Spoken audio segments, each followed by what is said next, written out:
Hey everybody, this is Chris Fury from Blurred's Eye View. Thank you for tuning in. If you have not already, you need to check us out on YouTube. Hit that notification bell and subscribe because we know you're watching. Thank you again for tuning in. Tonight we have with us a special guest. We have animation and art director, character designer, and illustrator Layron Dejarnette. He's going to be talking about his new venture with Gumboyo Animation, talking about Doctor Strange and the Multiverse of Madness trailer. Also, we have a giveaway thanks to our partners at Map 360. And so I want you all to tune in for that. But until that time, I want everybody to sit back, relax, have some fun, tune in, and here we go. In the sky, it's a bird, it's a plane. Flying high, I emerge through the flames. Have no fear, I'm here, so stand back. Melanin activate, the name is super black. In the sky, it's a bird, it's a plane. Flying high, I emerge through the flames. Have no fear, I'm here, so stand back. Melanin activate, the name is super black. Imagine that, a future that's super black. Long as your skin brown, your superpowers intact. What would your powers be? Just hope it ain't super whack. Spatial manipulation, create a portal that's black. Maybe just super speed, time travel to run it back. Or cheat manipulation to keep my spirit intact. As I encounter evils the world face, demons the world makes, I'm needed the world at stake. Rest in peace to Chadwick, they killed all the Black Panthers. Told us white lies, I still marvel at black answers. Suits in DC, pray it lead to a civil war. It ain't no Justice League, what's the need to be civil for? Propelled like the juggernaut, it's clear ain't no stopping this. The world in grave danger, who can stop the apocalypse? They killed all the heroes, the new ones don't really care. But if you need me, put your fist up in the air. Yeah, in the sky, it's a bird, it's a plane. Flying high, I emerge through the flames. Have no fear, I'm here, so stand back. Melanin activate, the name is super black. In the sky, it's a bird, it's a plane. Flying high, I emerge through the flames. Have no fear, I'm here, so stand back. Melanin activate, the name is super black.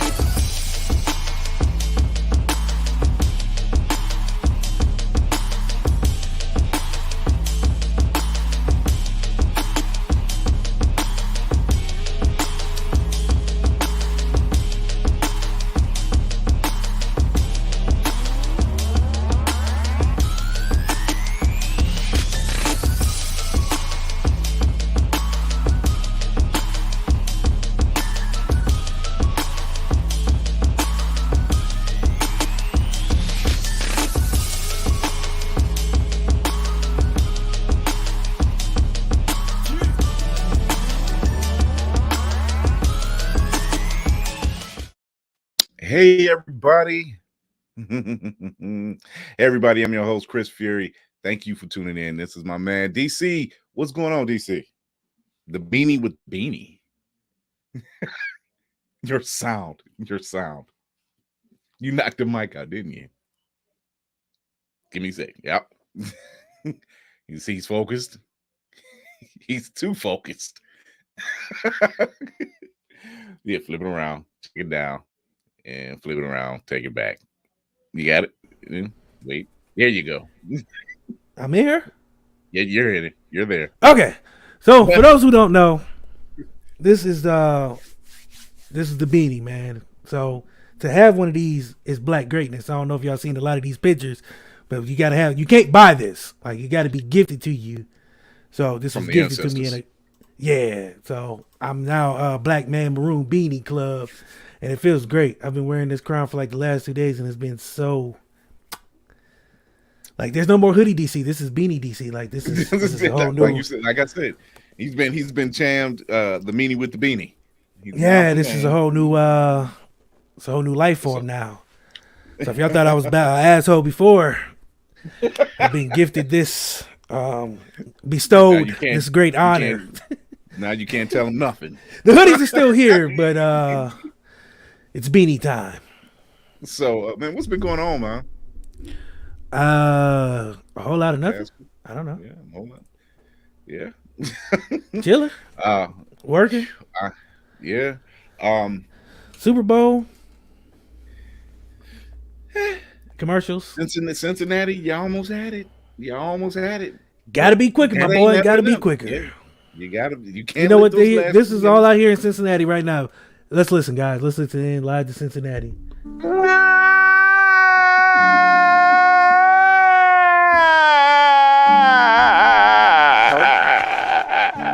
I think Joe Burrow had something he wanted to say. Help me,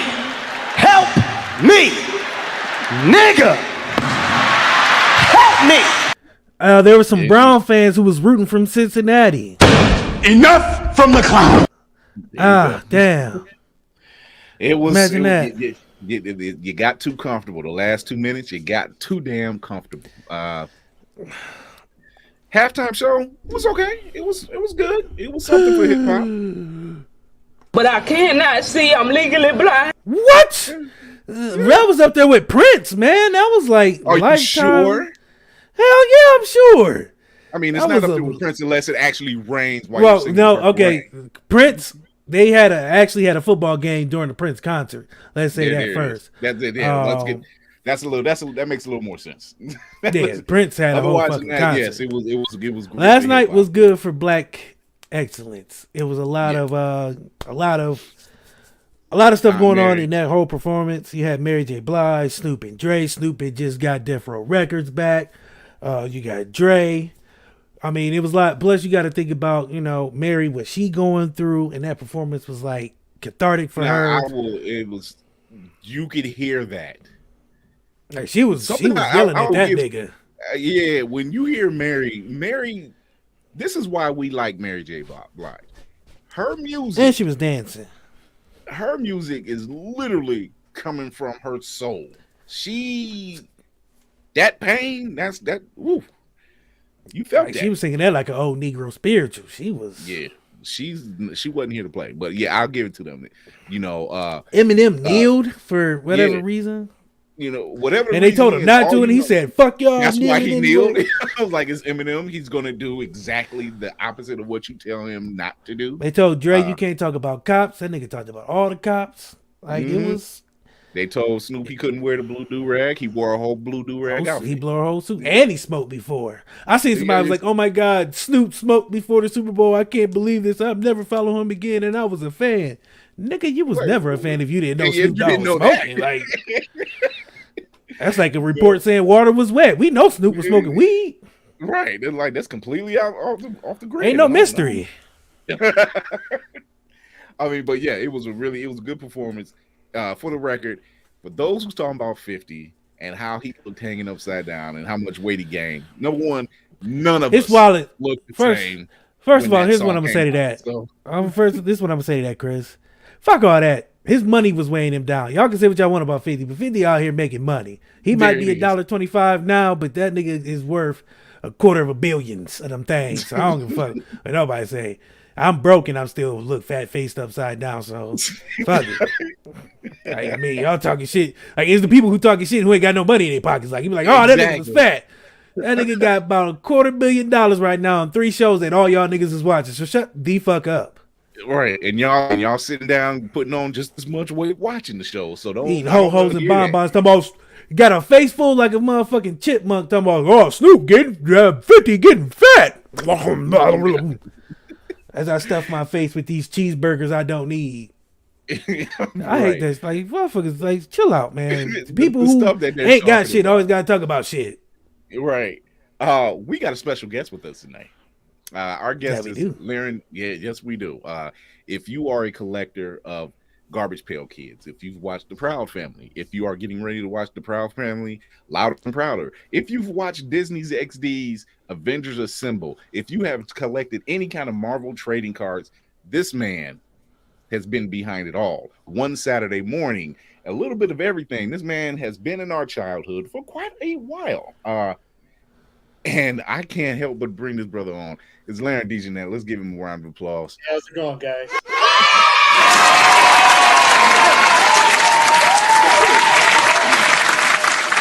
Number one, we want to thank you for coming on because there is so much. I want to thank you for my childhood. Man, you've done a lot.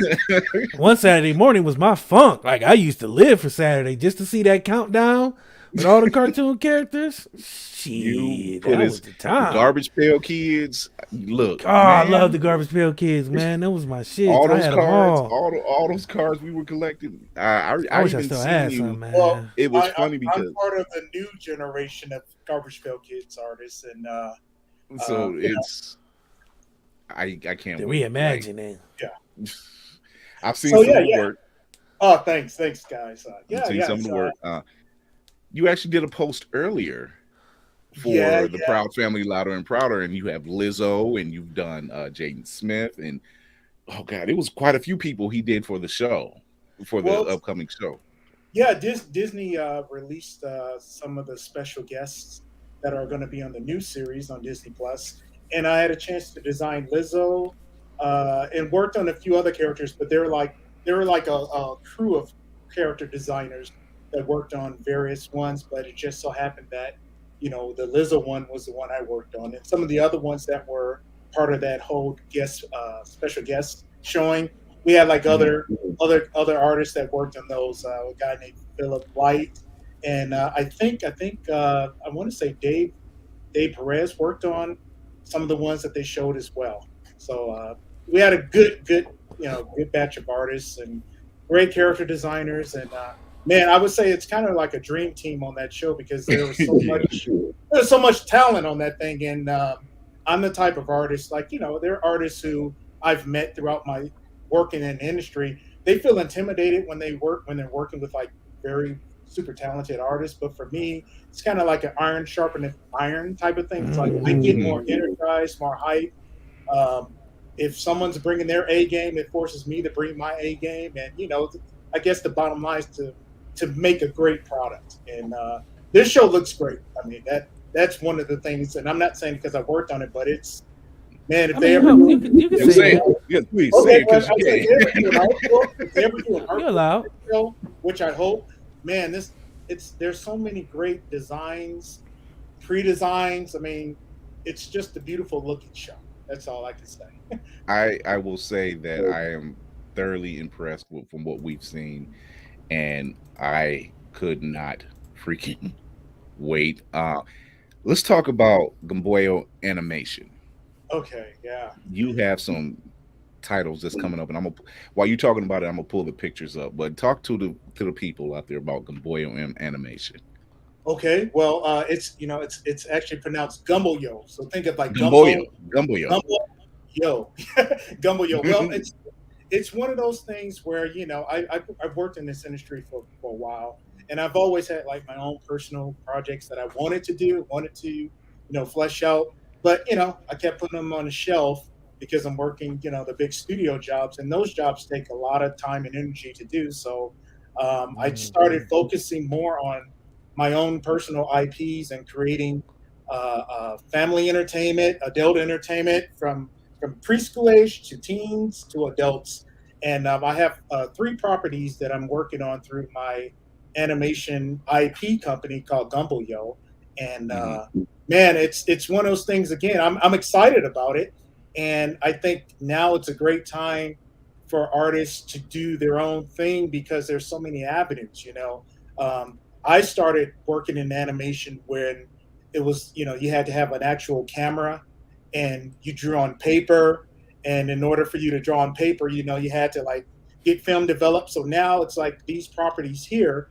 Oh, you're putting them all up. Oh yeah, I can talk to you about the ones that you play. Like this one, you have a Daryl Harrell. That's a preschool show that I'm working on, and the name is Daryl Harrell Problem Solver. The lead character is a little black kid that's in the center there, and the whole concept of the show is if you think about it, it helps teach preschoolers how to solve problems, and the whole problem solving thing involves. It could be brain teasers. It could be working with others. Where others have to come together to solve a solution. It can be someone's dog got lost, but the viewer sees clues of where the dog might be, so the viewer is helping, kind of like traveling along the kids to find where a lost dog is. And then even with problem solving, like it deals with like engineering, and so I envision like on even some segments we might actually animate or bring in actual engineers to talk about what they do and incorporate like the way that scientists and things problem solve things, but do it in in an animated way, a preschool way, so like younger kids can grasp and understand it. That's what I love about. That's what grabbed my attention, is the fact that number one is representation, which we need a lot more of in mainstream media. And to see something like that, and then to see, this is another one that caught my attention, was My Folks. Yeah, that one there. You know what? I'll put it to you this way. It's it's the basic adult sitcom, animated sitcom like Simpsons, Family Guy. It focuses on like a middle class family that goes through pretty much. I would say that this is pretty much based on my upbringing. A lot of the characters represent me as a kid, me as a teenager, me as an adult, friends and friends and family that I grew up with. There's a lot of archetypes that are part of this dynamic, and the whole thing again. It's to really sum it up. It's still similar to like Family Guy, Simpsons, the basic family sitcom, primetime type of show, except this one is involving a black family and it's dealing with certain issues that black families might go through, certain things, social, political, family, friend Yeah. type of things. So there's a lot of hodgepodge within that one too, and I'm excited about that one because I think out of all of them, I could bring more of my own personality and like family and friends type of elements to that one. So that's a good one developing. This was another one because this put me in the mindset of, and DC, you're gonna love this. This put me in the mindset of Gumball. This one here now That's what I want to see. Hey, Pastor Pat Exorcist. I want to see this. This one Can't get the ghost out. Oh man, Pastor Pat Exorcist. I tell you, this will probably be the first one that will get done and will be out first. The whole thing about this one, it's like, I mean, some people might call it, it's the monster of the week type of animation, but it really is. It's like, here's the guy, main character, who's a pastor, but he's also an exorcist, and each episode is him dealing with the supernatural. Okay, how am I going to deal with this supernatural element? How am I going to deal with that supernatural element? And it's also horror comedy, supernatural type of thing, but comedy done not in a slapstick, slapstick corny way, but more strategic comedy. And if I can compare it to anything, even though it's not like that, I would say like similar to how like Shaun of the Dead was. It dealt with the horror, but they had the comedic element part of the movie. That's what I'm thinking about with this one. And like I said, out of all of them, this one will probably be the one that I would might come out first. And I plan on doing crowdfunding for that one as well, just because of the nature of the show. It seems like it's like all of them are kind of like standalone episodes, but that one right there seems like it can be the simplest and easiest one because he's only one character with a cast of new characters. I mean, he has like his secondary characters that are involved, but for the most part, he's the star. Whereas the other shows, they have many characters, multiple things that are going on, and you know how animation takes developing, planning, and animating takes a long time. So I figured, for me, because I'm doing it myself, with help with people, I'm thinking out of all of that particular one, Pastor Pat, will be the easiest one to do, raising funding and getting off the ground. So how did the idea for that one come about anyway? Well, two things. I used to, I kind of watch it, but not as much, but I used to be really into horror films when I was younger. And the type of horror, not the slasher movies, but like more of the, I like the old Vincent Price movies. Like a thriller type of thriller. Yeah, thriller, Vincent Price and Peter Cushing, Christopher Lee. And then I also like some of the horror movies of the 70s. They had like some campy ones, a whole bunch of campy ones in the 80s, but then they had those ones that they treated them like they were like real movies, like dramatic type films. Those are the ones that I kind of gravitated towards. And then on the opposite end, I got into church. I attended church and I learned about all the things in church. So it's kind of like the combination of both spectrums to add into. So I think I can add more personality to the Pastor Pat from the church angle. I would tell you, just from the title card alone, just the way it just looks like I'm looking at antics, like crazy antics to go down. Oh, yeah. I can just. This one here, I mean, that one had the most response, and it was one of those things. I just shared it online to a group of within the animation Black animators group, just to kind of, we kind of encourage each other. And I was saying, hey, even though I'm working at the studio, I'm trying to work on my own stuff too. And I posted it, and I didn't know, but people started sharing it outside of the group.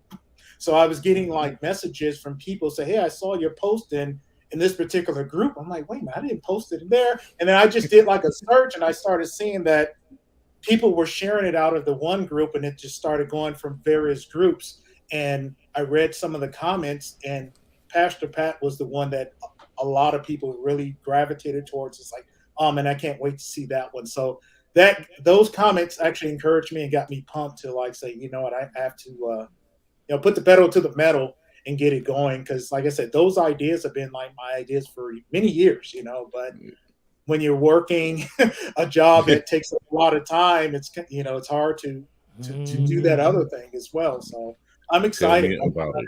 That stuff. So you've been in just about every iteration of our childhood coming up. Like this is just some of the work that you've done, and it's never ending. Here's some of the trading cards that you've done.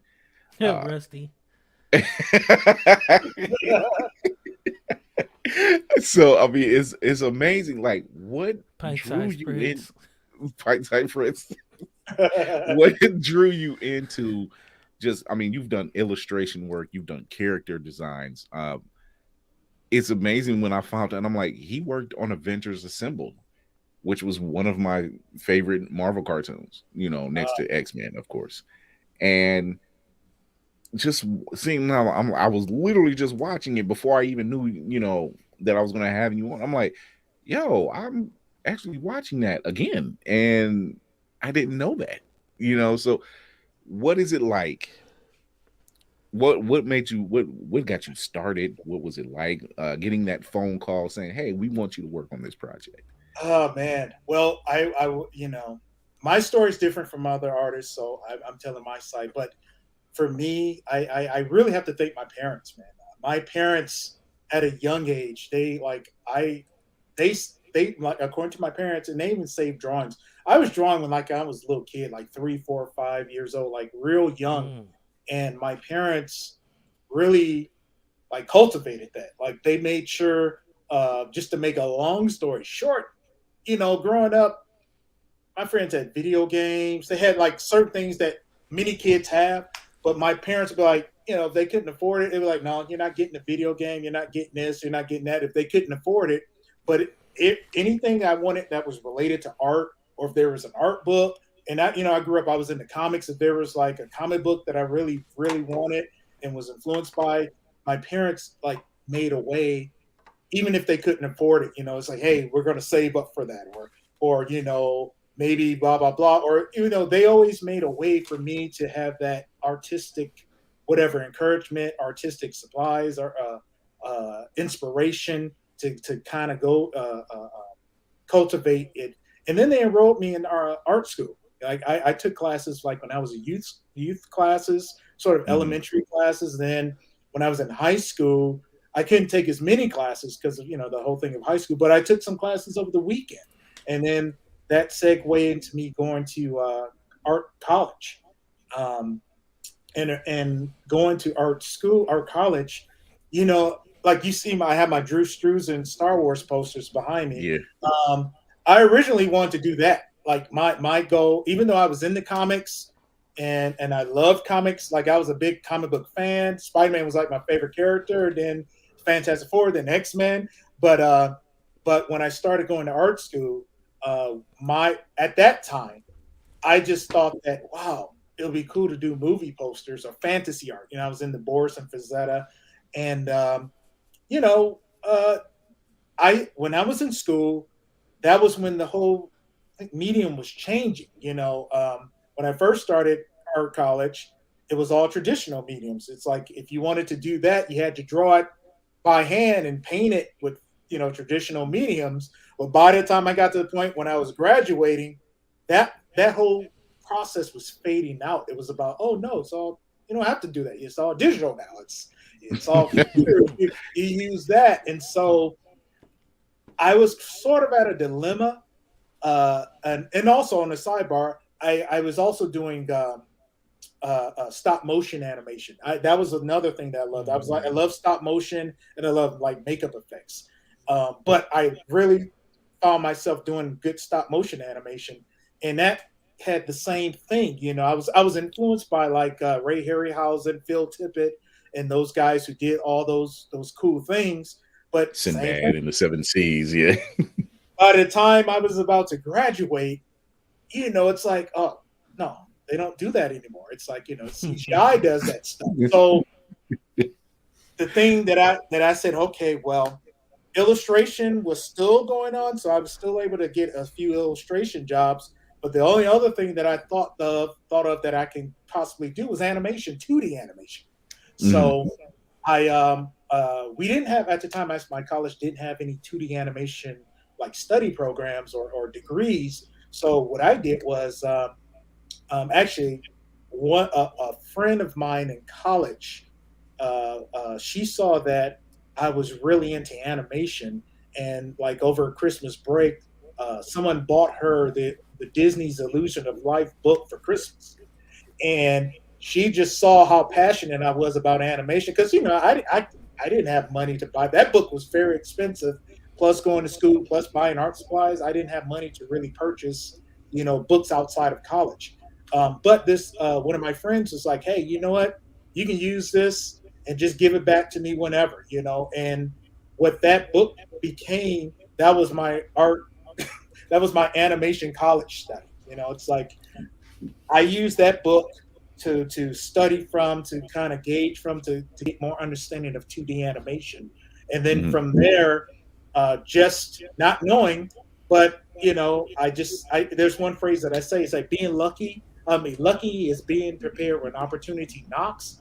And it just so happened at the time I was studying out that book and doing my sketches, a recruiter for Disney came to my college, and they were kind of trying to see at the time, and they still do it, but Disney will partner with colleges, and they would either implement programs or partner with the college so that when the students graduate, they can segue over into like the Disney internship, and then through the Disney internship, they can, if they do well, then here he is like from college to the internship to actual employee of Disney.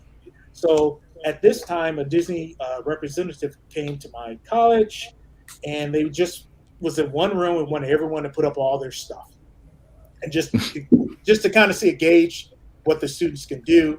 And again, the school didn't really focus on animation at the 2D animation at the time. And so my stuff and a few other students' stuff who were really into this stuff, into the 2D animation, like stood out like a sore thumb. And the recruiter goes to my stuff and goes, who did this? And I say, oh, I did it. And he goes, well, how come some guys are doing this type of stuff, but then other people are not doing it? He said, what classes did you take? I said, well, I didn't really take any classes. I just got the Illusion of Life book, and I'm studying from that. And so a little bit time passed, and later on, Disney had like some internships that they were opening up. And they didn't necessarily at the time partner with the college, but what they did do is they grabbed some students from there. And I was one of the students that they grabbed to be part of like this internship where they train you and they give you the whole thing about, the whole study about how they do animation, things like that. So that was my first iteration into like the whole Disney style of animating. And then from that internship, I didn't start working at Disney right away, but I took that knowledge and I started I'm originally from Detroit, Michigan, so all this stuff was happening within Detroit. I started working on car commercials because Motor City, and they had like this real industrial commercial industry there where they did a lot of like car commercials, and some of those car commercials involved animation. So that was like the work that I was able to get. And from there, I actually started teaching at the college I went to. And from teaching there, a lot of students ended up like getting into animation. And so they were kind of like my contacts to the animation field where I was actually freelancing from Detroit, Michigan on animation projects. But, after a certain time, my buddies, my students who became my buddies were like, "Hey, Layron, man, you need to move out to California. If you come out here, you'll kill it." And eventually, I did. When I moved out to LA, my first animation job out here was working at Klasky Chupo commercials. And Klasky Chupo is the company that does Rugrats. As told, I think this other show is told by Ginger and something. I forgot the other popular shows. Wild. It was the Wild Thornberrys. Yes. We did those. And the great thing about that was that they were just starting up their commercial division, and my animation reel was pretty much all commercials. So that was a good fit, and I got hired there. And how it works in the animation industry out here, from my experience, is that if you get in, if you work well, you do good work, and you make connections, you kind of just go from one job to another. I kind of tell people it's like how actors are. They work on a movie for this studio. Then, once they're done with that movie, then another studio, if you do well on this film, another studio might say, "Hey, I saw you in that movie. You want to read this script over here?" And that's how it is in animation. It's kind of like once you know people and they know how you work, and obviously animation is a team effort. So everyone wants good team members and good team players. So that's how I got into this whole animation out here. But like I said earlier, I'm excited about, working on my own stuff because now it's possible. Back in the day, it would have been impossible for a person to really do things by themselves or with a small crew. But now, you have your own, you have your animation studio in your house. You have your computer programs, you have your software. The only thing you need is good imagination, talent, and possibly a few friends to help with that same imagination and talent, and you can get stuff done. Right. So I'm excited about that, and thanks again. We appreciate it. I want to show your Marvel animated directors real quick, and then we'll talk more about what you have going. You can't escape from me. You thought I'd let a perfect host like you get away?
These are some really dope images.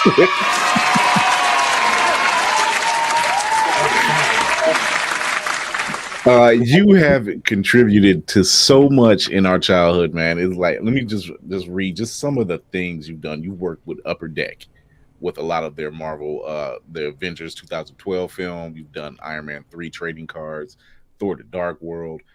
You worked with Cryptozoic Entertainment under their DC and for New 52 cards, the Batman the Legend, Superman the Legend. You've done the Garbage Pail Kids, which we spoke about earlier with Topps Comics, or with the Topps company. You've also done the opening title sequence for The Punisher, the 2004 film. You've done Monster High webisodes. You've done Avengers Assemble, as I mentioned earlier. You've done the Marvel Venom Files, which is partially what we've seen here. You've done you was on Storage Wars, And Lunatics Unleashed is another one. Yeah, that's my favorite. Though. That's a blast from the past. Yeah. Lunatics Unleashed, and I'm like, wow, That didn't get a good run. Like, I don't think they got enough love like it should have. No, well, it was, and I think it's because of the concept. Everybody's so used to seeing bugs like this regular. And then you got them as superheroes. It was, yeah. It's hard to like change something that iconic. Even Space Jam 2 got flack for some of that stuff. Yeah. But we madly appreciate it. Yeah, they do. You just got to learn to roll with it. We're going to take a quick little commercial break. When we return, we're going to talk about some of the geek news that's been dropping this week, and we'll talk more with Layron Dejarnette. Yeah. Do you like your pancakes patted, your biscuits buttered, your cakes fluffy? Then you should get Mother Butters. I put that on everything. Pasta, veggies, rice, and everything nice. Mother Butters will get you right. Oh yeah, GMO free, and for those who are vegan, Mother Butters has a non-dairy option. That's right, there's enough Mother Butters for everyone to enjoy. Get Mother Butters from your local grocery store. Hey man! What you doing in my kitchen? Remember, you can get Mother Butters at your local grocery store if it's on the shelves, thanks to supply and demand. So much has been going on in the news. The shelves right now. Exactly. What's that gold one? The gold and blue one that's like 89 cents. That butter is just say margarine. Blue Bonnet? Is it? Oh no, that one. It's it. Yeah, you can. I was gonna say Blue Bonnet. They took the. It just say margarine on it. It's gold and blue.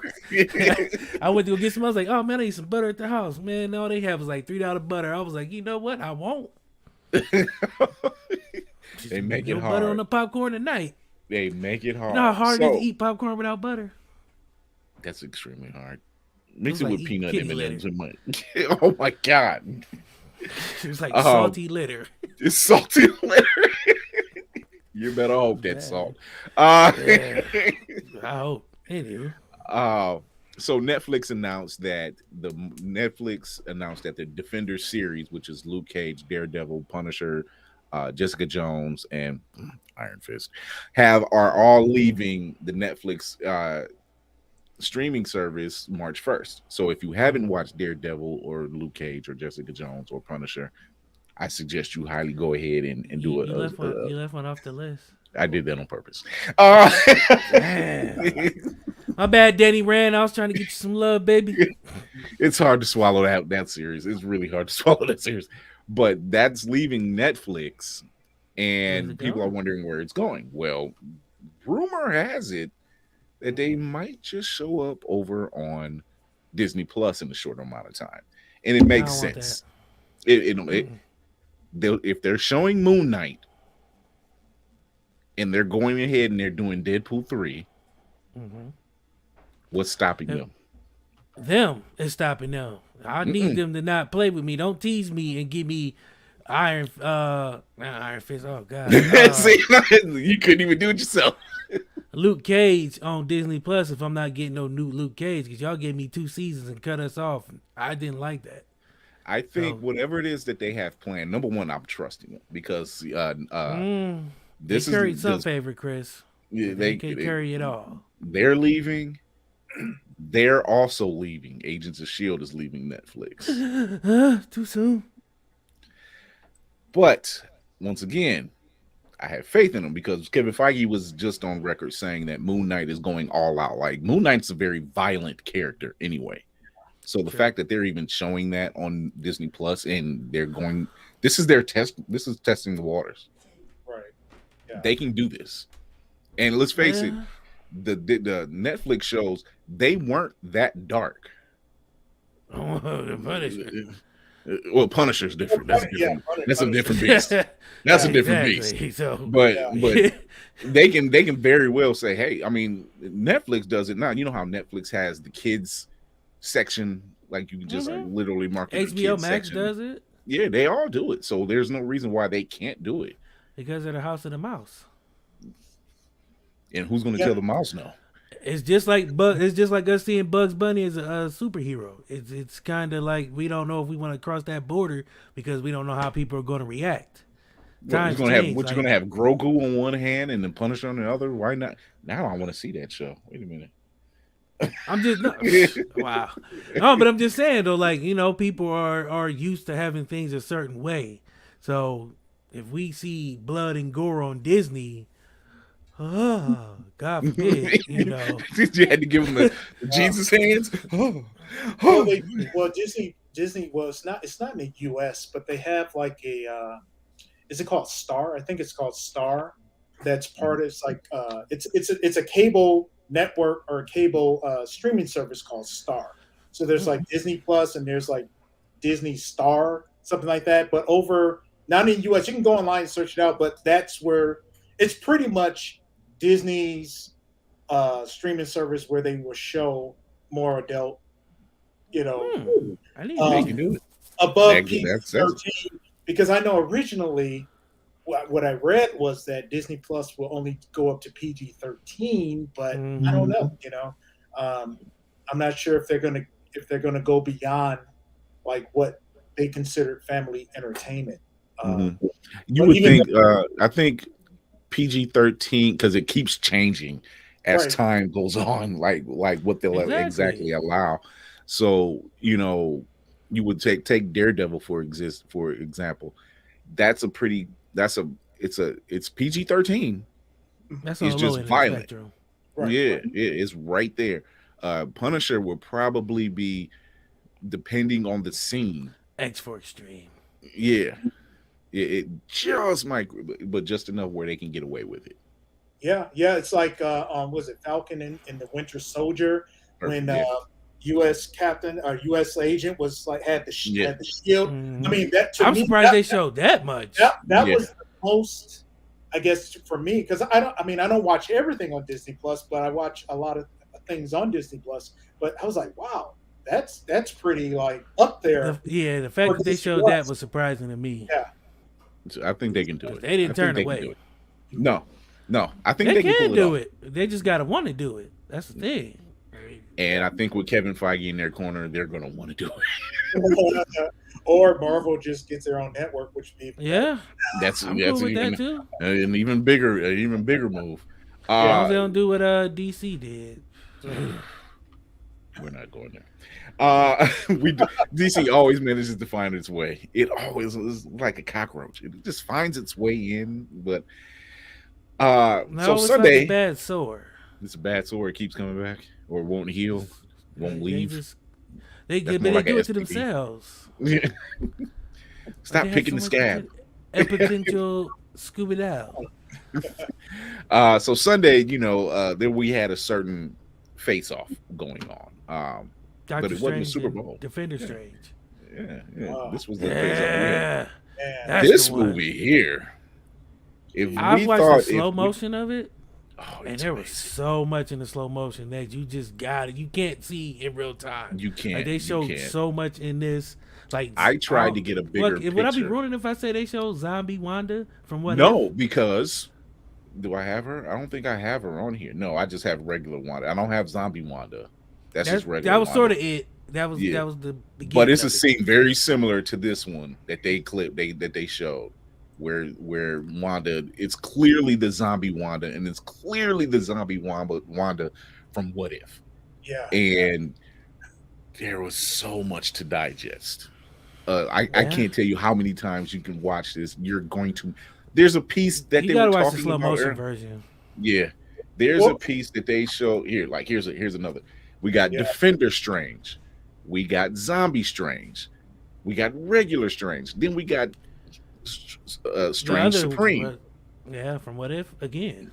Yeah, so they aren't pulling any punches because if we thought Spider-Man No Way From Home was the pinnacle, oh no, they're really here's Wanda facing off with Scarlet Witch herself. Oh, that's Wanda and Scarlet Witch. That's what I call them. It's basically her facing off with herself.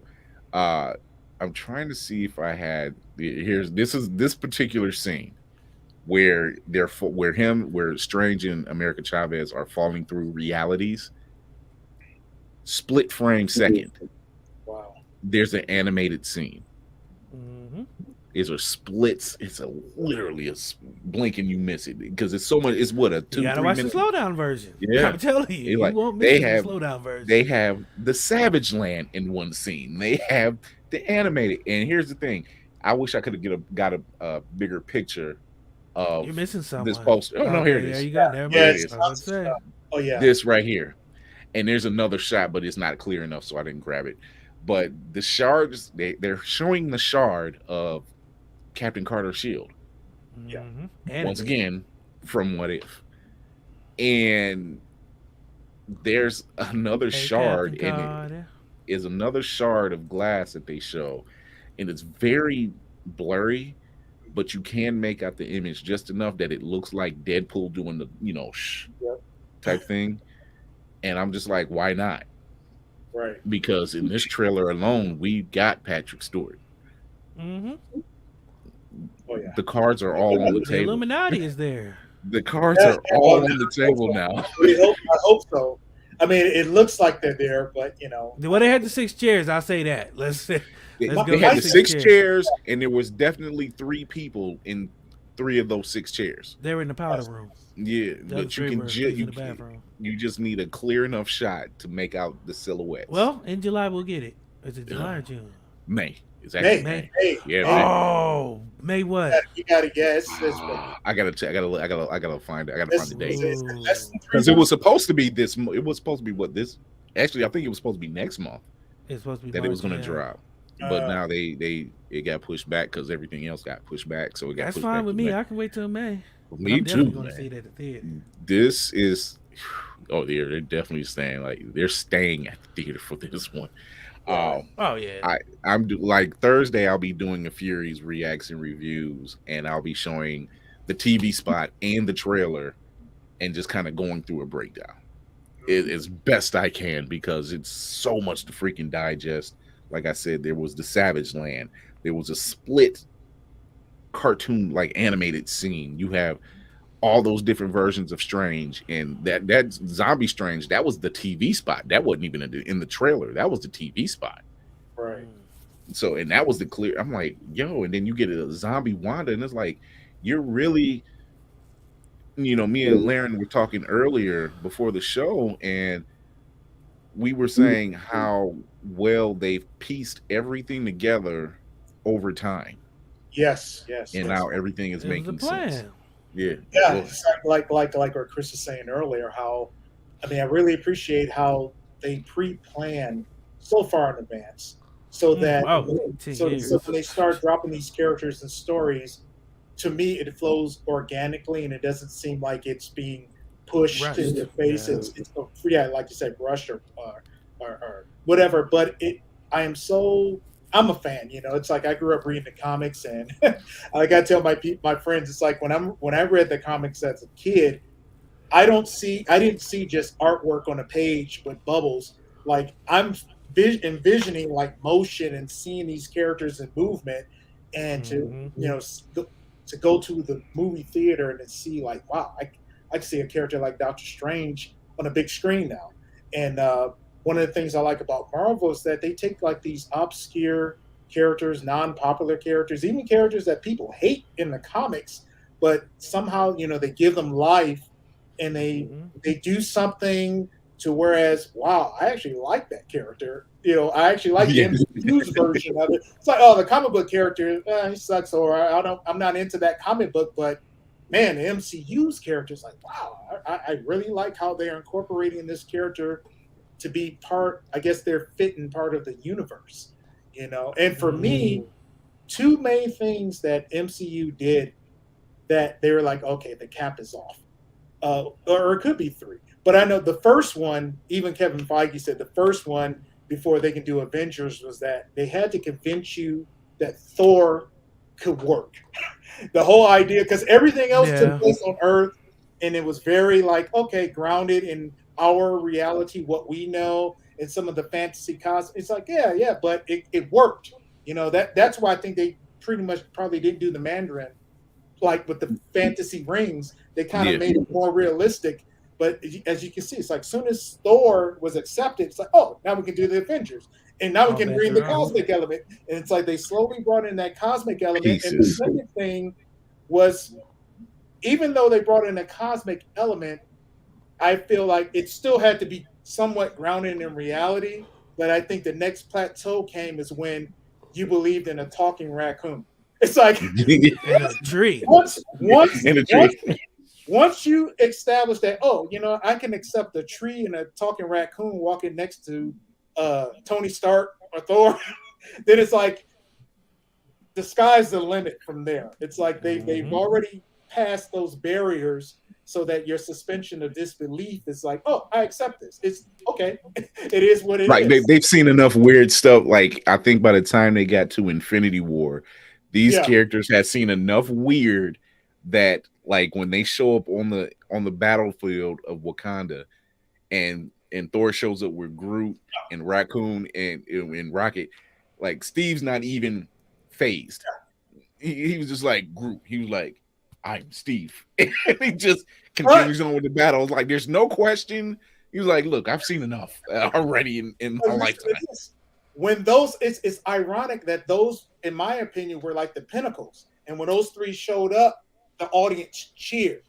It's like, man, that was like, we knew it was going down. We were just like, he showed up with the axe. He's ready to go. He's ready to go to work. Even though we lost that battle, they made up for it. But it really does speak a lot, saying, like, and for the record, Spider-Man No Way Home has now just passed Avatar. I didn't have no doubts. Yeah, it's really on. They said it's on deck with getting ready to pass up Endgame. Wow, it's on deck. So I'm like, So here's now you're the competing against yourself. Yeah, and I was just about to say, here's the problem. Herein lies the problem for Marvel now. Every movie from here on out has to hit those marks. Yeah, like you're setting the bar extremely high because Avatar for the longest was the benchmark. Very long time. And now you have all these movies, and they're all Marvel movies, and there are a lot of critics who are getting comic book fatigue, and there's a lot of even directors and producers are like, "This is just a phase, it's a fad." Not so fast there, Sonny. The way these things are making movie, and the way these projects are still captivating audiences, and there's still people are buying tickets still right now. Somebody's probably watching Spider-Man No Way Home in the theaters as we speak. So it's not a passing phase. I don't think it's going to be fatigue, but Marvel has a monster on their hands because every movie from there in this next phase and forward has to pass Avatar at least. You know what I mean? It has to. At least Avatar is not a benchmark of a Marvel movie. Like, if it doesn't pass Avatar, it was not a success from here on out. That's I should have grabbed this. But that's a good problem to have. Yeah, it is. There's a clip of Tom Holland. You know, he's doing an interview. He's still doing press junket tours and everything. And the interviewer says, "Did you know that you just beat Titanic?" And the look he has on his face is like, wait a minute, we did what? We beat the Titanic. It was like, yeah, dude, second. Like, yeah. And so he was just like, he was so awestruck. Wow. You know, he was just like, wow, like this year, I'm like, dude, you're winning right now. Like, you know, I feel bad though for him. Because he's doing Uncharted, and if Uncharted fails, it's just I want it to be so successful because it's really hard for video game films to be successful. Is it going to be Spider-Man successful though? Because it's like it's going to bring in the Spider-Man fans, and that's a good thing because they know what they were doing getting Tom Holland to do it because they like we got him off the heels of Spider-Man and Avengers and all this other stuff, so he's hot. Right. Yeah. So if we put him in here, we bring Mark Wahlberg in, we can't lose. So a lot of these, and somebody was joking because they was like, yeah, now they're just gonna start picking all these Marvel people to do movies. Well, why not? I mean, that's where the fans are going right now. You got a lot of stars who's wanting to go work over for the MCU and work in the MCU. They want roles in the MCU now. You have Russell Crowe saying, "Hey, I want to roll." There was somebody else big, not Morgan Freeman. Was it Morgan Freeman? Somebody else was like, Denzel's name has been I think tossed around. Yeah, Denzel's name's been tossed around, but it's like it used to be DC for a while, and then not anymore. Well, there's the other rumor, and I don't know how true that. And we talked, and you and me, DC. I mentioned this before, but if the rumor is true, this is probably the biggest FU to Warner Brothers, and because we all know that Warner Brothers decided not to keep Henry Cavill on as Superman. Stupid mistake, but whatever. Dummy. And so, but the rumor has it that he's being coaxed to come over to Marvel and possibly just death row money. You come get some of this death row money. Somebody asked, well, who would Henry Cavill play? And I'm like, well, he's British. He could probably be playing Captain Britain. They've got Dane Whitman, who plays the Black Knight. He hasn't played. He's just now getting. I can't wait for that Blade too. That was Blade at the end. That was Blade in the end. So now we're overseas now. We're across the pond dealing with heroes. Bump that. We in the fourth quarter. This is about to get crazy. These next 2 this years. This is not the Rams in Cincinnati. This is not going to be that game. And they still have to touch on the Fantastic Four. Yeah. We don't know. And they're introduced in the X-Men and Doctor Strange. So it's about to get. Marvel is about to be set up for like the next 5 years to just really just fucking take over the world. Like you're just going. This is like we always say like this. We always say like this is the year. This is the year. This year, this year, next year is. They're dropping so much stuff. Right. Like thanks to the pandemic, like everything's still lined up. It was just like the pandemic pushed so much. It might have lined up better. It did. It lined up better. They were able to release a bunch of stuff, especially with the small Disney stuff. Yeah. That's what I was about to say. It gave them that chance to flesh out those characters. But it panned out perfectly. It's like, oh, the movie's out. Oh, we have this series, and as soon as the series is done, it's like, oh, here's another movie. You wait a week, and then the next week, here's another Disney Plus series. That's marketing. That's marketing. I think we were spoiled because we went from Wanda to what it was. We went from Loki. We went from Loki to Wanda. No. It was Wanda was first. Vision, then Falcon, Winter Soldier. Yeah. Then Loki. Then they started the movies. And then Hawkeye, and then nothing. I was like, God damn, where's it went from Disney Plus? It went from Hawkeye to like a week of nothing. Yeah. But then after that, Spider-Man No Way Home dropped. Well, I meant because we had a Disney Plus thing every month, except for this month. It was like nothing. And I'm like, we were spoiled. Like we were 6 weeks of nothing. I mean, we had. I guess we could say we have. With the Eternals, that's the movie I've seen about the Eternals. Oh yeah, Eternals too. Yeah, but as far as like something on a small screen that everybody can gather around the house, we got Peacemaker, which is not. It turned out not that bad. I'm still skipping the intro. Sorry. What? I'm not an intro guy. Like it was well done and played, but get me to the action. Like I don't need to see John Cena dancing for 4 minutes. Like I'm cool on that. Like. I don't watch. If I got the option to skip the intro, I'm skipping the intro. If it's the same intro every single time, I'm done with it. One time is all I need. Unless Gumball, I watch that intro. I will watch Gumball intro. There's a few, but that one it was just I don't know something about it. I just couldn't watch it. But it's still a good show. I'm good after the first time. One time is fine with me. That's all I need. I mean, but we've gotten it's not bad that we got spoiled, but we've gotten spoiled because even if it wasn't Marvel, it was Star Wars related. Like we just finished the Book of Boba Fett, which technically is like Mandalorian 2.5. It's really what it ended up being halfway through this season. And so we got spoiled, and let me see, like Kenobi drops in May. Strange drops in May. Like July is who drops? Somebody drops in July. Wait, they still have She-Hulk. They have Moon Knight next month. Yeah. They have. I mean, there's a movie that drops in July. I can't even Marvel movie. I gotta think who it is. Because they shifted their schedule so much that I lost track. Like I had the original schedule locked, Throw that out the window. Yeah, like this play. We're not doing this play anymore. If you're a Mobius fan, that's coming out too. Yeah, there's rumor there's rumor of Tobey Maguire showing up in that. At this point, yeah, and even though it's under Sony, it's still considered Marvel. And really, the only way that's being pulled off now is because Kevin Feige, and this has been on record, Kevin Feige told Amy Pascal, he's like, the only way I will work with you on this is if you allow us to help you write the Thor story comes out in July. Thor? Oh, wait, Love and Thunder. Yeah, Love and Thunder. Yep. Thunder. There we go. May.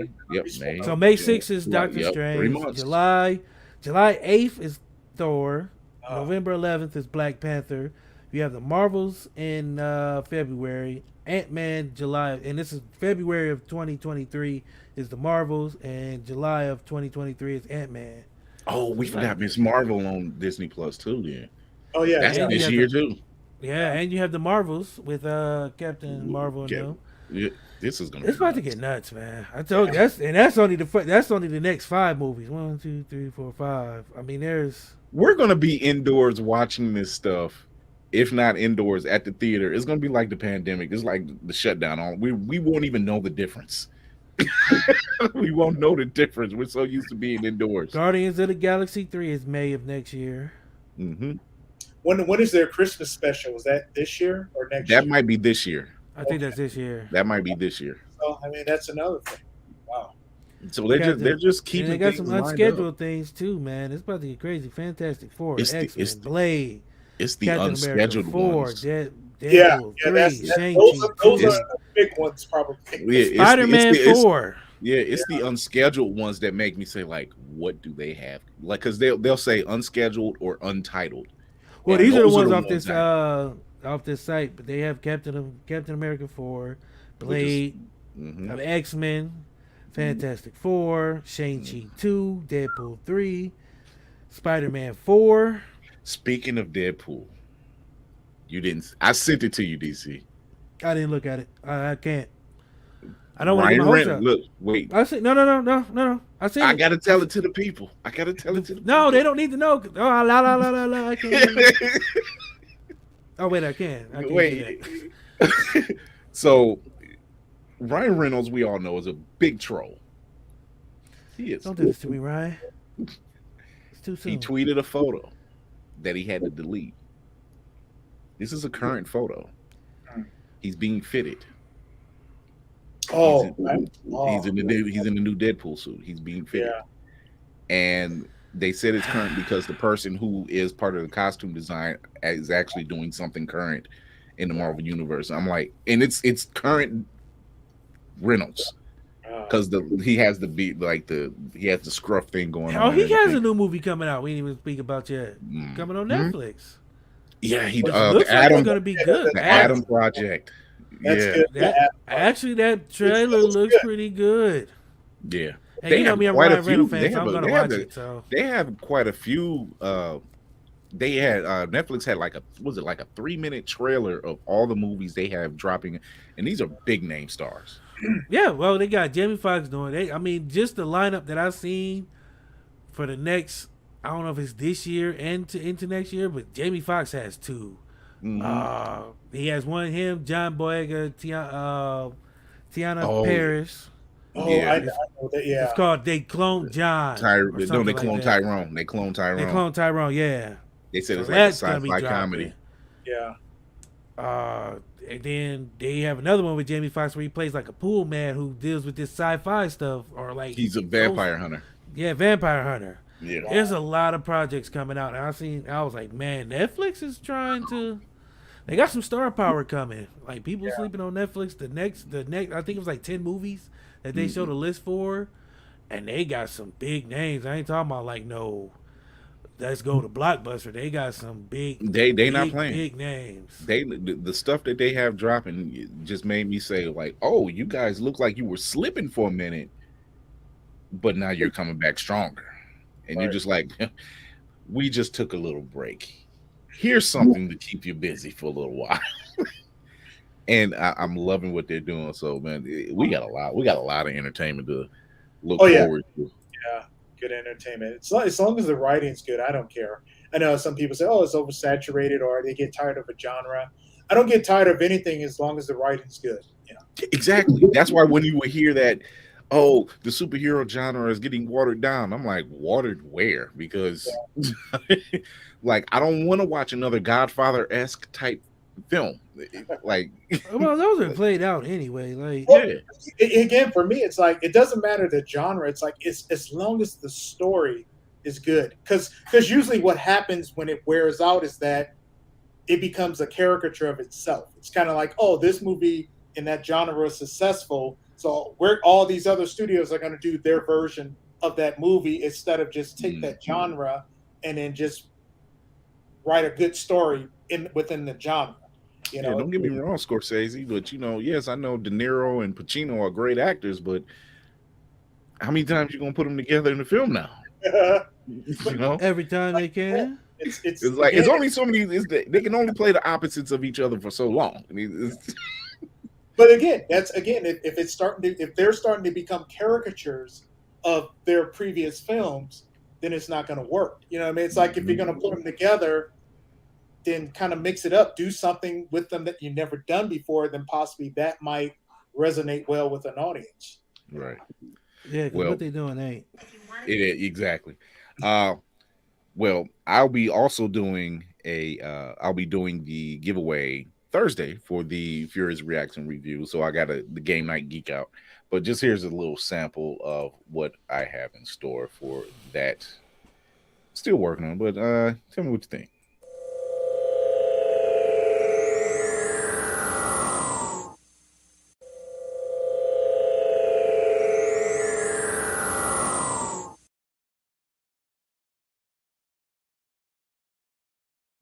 Yeah, just something I'm working on. I think my dude need a beanie now. He need to. We got to talk to Terry to give him a beanie. Like, Terry, I need you to throw like a maroon beanie on DC's character. On everything. On everything. Oh, man. But before we get out of here, Layron, tell everybody where they can find you at. Oh, man. Well, my own personal, that's my Instagram account. My commercial website is Dejarnette Designs. So it's my last name, DejarNette, Designs, plural, DESIGNS.com. And then my IPs and stuff that I'm really excited about that I'm working on, that's on Gumboyo is the site name. It's GUMBOYO.com. So those are like my main websites, and I also have like links to social media as well. So if people can follow me, especially on the IP stuff, that'd be great, because this year I'm going to be posting like work in progress behind the scenes, and I am going to crowdfund at least one of the projects. So it'll be great, if that's something you're interested in, I'll appreciate the support. And thanks again. Man. Always. We definitely got to do this again, because that project, that Pastor Pat, I need that. When that comes out, I need to know. Oh, man. And see, on that one, which again, I am so grateful. I'm grateful that I work in this industry, because again, I have certain connections that I possibly can get, possibly big name folks to voice certain characters. And, in this day and age, certain people are receptive to working on certain projects if the story and everything is good. So hopefully I can bring an A game to the table with, myself and the crew, and hopefully get like the dream team to help me, and also the dream team to like do the voices and things like that. We are looking forward to that. You definitely got a home here. I don't know who's gonna do Pastor Pat, but he got to be a little grizzled, but a little. Like just in that picture, he looked a little gruff right here. This person definitely has to have a voice, somewhat of a raspiness, but somewhat of a like not necessarily like, I would say a raspy, commanding voice, but not a corny, or not a what do you call it, a goofball or the classic, like a preacher. You don't want no preacher Polly, but you want something. Yeah. See, I was visioning the same. I'm like, he gotta have like a gruff to him, but it's like a lovable, commanding gruff. because Like, that's he's a how. smart guy. He's not an Inspector Gadget. He's not like Yeah. he doesn't go through We this have thing enough of like those. bumbling around. It's like he kind of knows a little bit of what he's doing, but he has people to help him out, supporting cast to help him, but he's not like an idiot. Yeah, like, no. yeah. He don't put that picture back up there one more time. Because that's it really is a here we go. This man, like, don't let that smooth taste fool you. He got a little Billy D to him. Like, He do got a Billy D vibe to him, don't he? like you can see the aura, the red aura around him. Like when I see this, I was like, oh, he covered in the red. Like he covered in the aura. He had that specific. I love hearing like what other people envision when they just see a picture. It speaks to me and kind of Well, I take it. I have one of them imaginations. So when I see like something like that, I can hear a voice to it. Yeah. Like some characters just speak to you. Like I can hear a voice for him, and it's like I said, it's kind of gruff, but it's not like goofy over the top, but it's real. Right. It's it's almost like, now I'm saying this and it might come across not right, but how I'm hearing it, it's like almost like how, and again, it's not the exact voice, but kind of like how the late Bernie Mac was. It's like his voice is comical, but it's commanding and strong as well. You know what I mean? It's kind of like it comes across as like, yeah, he would have like, I'll picture like a Bernie Mac with the octave a little bit not as deep as his, but sort of like in the middle, not high, but like Bernie Mac, but a little octave higher. And that would have been like a perfect voice. So that's the voice that I envision for that character. You want to talk to him? You want me to text Stefan? He in New York right now. Oh man, DC, tell everybody. If Bernie Mac was alive, he would have been possibly a perfect voice. He would have been a perfect voice. Yeah. Let me tell you something. Perfect, right there. Let me tell you, boy, you want to get no milk and cookies. I'm sorry, America. Listen. Oh man, tell everybody where they can find you, DC. Home. That's the truth. Tomorrow we'll be live on What the Shit. We have an author, and we have a music camp from Philly, Lost Society ENT. We have Little Pie McLevin. He wrote a book. It's on Amazon. It's called My Journey, My Transition. So we get to talk to him about that. We're giving away 3 codes. Yeah, actually, I think it's about 3 guys from this camp. Still Will, Big Quick, and a DJ. I think I pronounced that right. So that's what 3. So they're coming on. It's 5 people. About 20 people. We about like the Wu-Tang. Don't worry about it.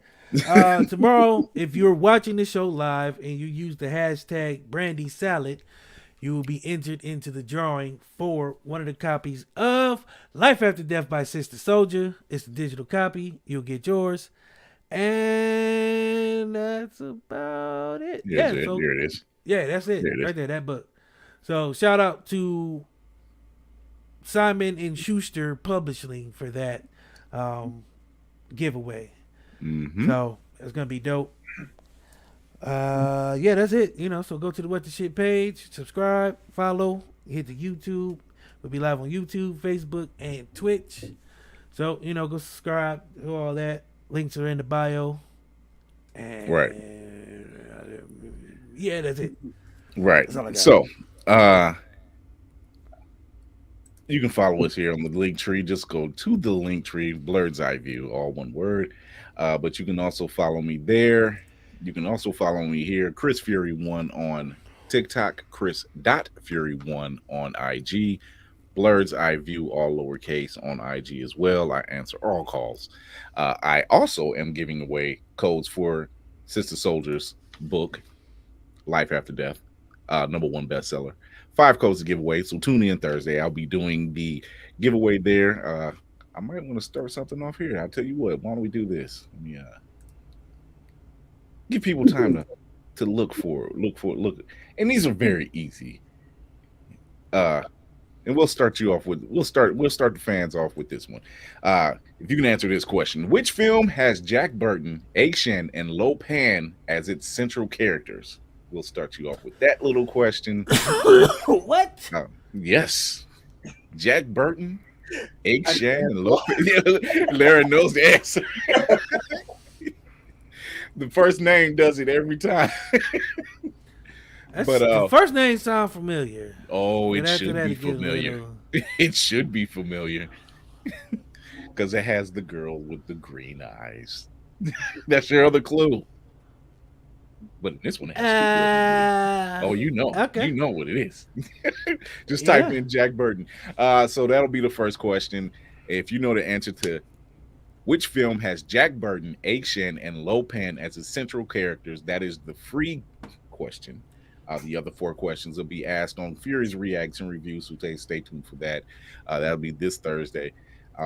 Same amount of codes. We have 5 codes to give away. Yeah, 5 codes to give away for that 3. Book. Yeah, because you had gave the other ones out. Yep, I remember. So it'll be for Sistah Soljah's Life After Death by Simon & Schuster, #1 bestseller. Who Shot Winter Santiago? That is the premise behind this story. So be sure to tune in. Oh, it's JR. It's JR. And it was all a dream. Dallas. You'll never forget. Oh my God. But we want to thank our guest, Layron Dejarnette, the legend, the character designer, the illustrator, the animator, the man under the sun, who's probably holding up the sun. Oh man, I have people to thank for this, and I always tell people, like, if they ever want to get in this industry, especially animation, it's a team freaking sport. If illustration, maybe you can be a one-man show, but animation is definitely a team. So when you work well with others, you network. I'm a living example, man. You can really like work at Disney or some of the bigger studios, or even work on your own stuff. So right. I'm always grateful for that. So we thank you for coming on, man. It was a pleasure. You have a home here at Blurred's Eye View, so when Pastor Pat or my folks or Daryl Hill gets ready to get off the ground, give us a call. The door is open. The door is definitely open. Thank you for coming on. You can catch us every Tuesday, Blurred's Eye View at 8:30 on Facebook Live, because Zuckerberg finally got his stuff together. You can catch us on Facebook Live 8:30. You can catch us on YouTube, the YouTube page. You can catch us on the Twitch channel, Blurred's Eye View 1. Just go to the IG page, go to the link tree. All the links are there in the bio. So be sure to tune in for that. I want to thank everybody for coming in. I want to thank Layron for coming on and showing us his gift and talking about his work and his passion. And this is something we always like to do, where we here at Blurred's Eye View like to provide a safe space for blurs everywhere to showcase their talent, skill, and talk topics as only we can. And until next Tuesday, when we talk with other geeks like us, remember to educate yourself and others, entertain yourself and others, and most of all, encourage yourself and others. And until next mission, this is Chris Fury with DC, the Beanie Man, and Layron. We're out of here.